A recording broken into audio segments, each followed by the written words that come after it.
Шановні громадяни України. Fellow Ukrainians, on November 21st we celebrate a Day of Dignity and Freedom. A holiday that shows that for us dignity and freedom is a holiday.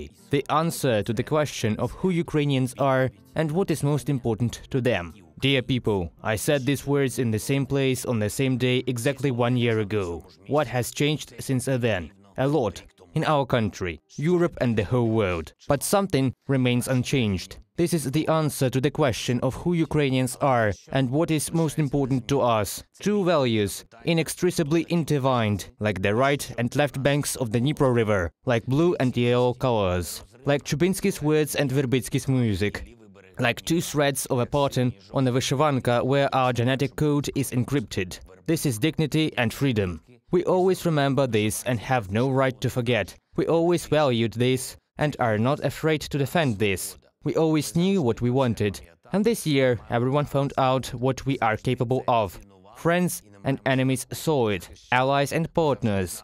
We saw for ourselves someone once again, someone for the first time. But altogether we proved and continue to prove that dignity and freedom are a holiday for us.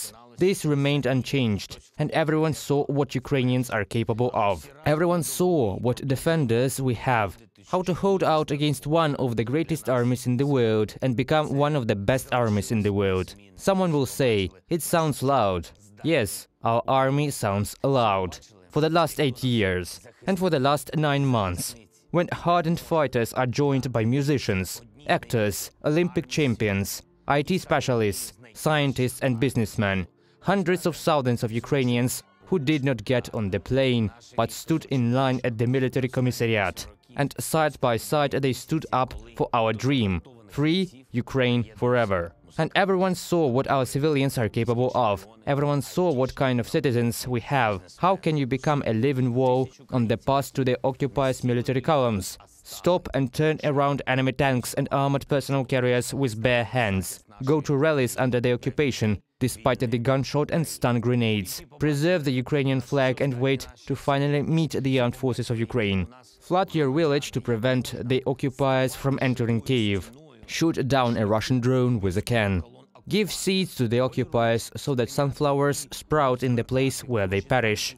And everyone saw what kind of doctors, firefighters, rescuers, railway workers, energy workers and farmers we have. How can you be on duty for several weeks in a row, pull dozens of wounded from the battlefield, carry out surgeries under bombs and bullets, sow a crop and gather it as a harvest under bombs and bullets, give lectures to students online, in the trenches, get a bachelor's degree online, in the trenches. Everyone saw what kind of volunteers and caring people we have. How can you raise funds for drones, ambulances, vehicles, optics, thermal images in a matter of hours? How to get everything, buy everything, bring everything, and then get, buy and bring again. Because that wasn't all. And in every village people canned borscht and stewed meat for the front line, because we would go red with embarrassment if our warriors ate expired dry rations, like the Russians. We are willing to give the last we have so that the Ukrainian warrior looks decently, fights decently, wins decently. And everyone saw what kind of business we have. Not oligarchs, but a modern, creative, human and responsible business. How to turn your office, hotel or gym into a shelter for IDPs, how fashion shoe brands manufacture army boots, designers of women's dresses manufacture body armor, a garden furniture manufacturer makes anti-tank hedgehogs, a famous model cooks for our warriors and refugees, a TV presenter makes a Bandera smoothie, a doctor of science sorts humanitarian aid in Poland, and an opera singer evacuates hundreds of people in his car. Everyone saw what kind of children we have, how they give up smartphones and gadgets to donate money to the army, how they wash cars and sell drawings, collecting money for the armed forces of Ukraine, how a boy runs away from home to enroll in the territorial defense, how a girl with short legs drives a car 15 kilometers to take out 4 wounded adults. Everyone saw what kind of people we have, willing to give the last, willing to stand to the last. They did not lose dignity, bravery, faith in themselves, and they united.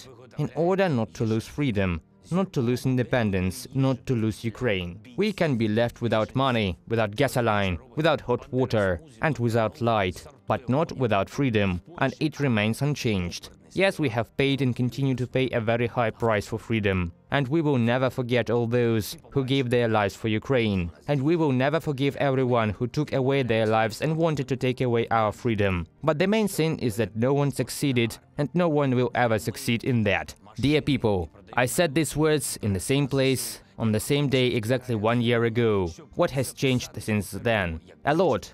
Craters appeared on our land. There are roadblocks and anti-tank hedgehogs in our cities and villages. It may be dark on our streets, it may be cold in our homes. There are many changes, but they have not changed the most important thing. Because the most important thing is not outside, but inside. And it remains unchanged. And that's why we will hold out. We will endure. Everyone is different. But Ukrainian men and women, defenders, everyone who knows, we must be worthy, we must not give up, because Ukrainians are not used to giving up, because they have dignity, and therefore freedom. This remains unchanged. We will overcome everything.